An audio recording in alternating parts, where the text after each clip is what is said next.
హల్లెలూయా. దేవుని బిడ్డలైన మీ అందరికీ, యూట్యూబ్ చూస్తున్న ప్రేక్షకులందరికీ వందనాలు. కృపా పరిశుద్ధ దేవాలయం నిశ్చితంగా పేరు పేరున మీ అందరినీ నా దేవుడు నిండారులుగా దీవించునుగా.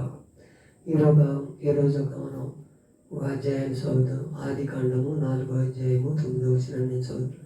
యెహోవా నీ దేవుడైన నీ తమ్ముడైన ఏబేలు ఎక్కడున్నాడని కయ్యాను అడగగా అతడు, నేను ఎరగను, నా తమ్మునికి నేను కావాలి వాడినా నేను.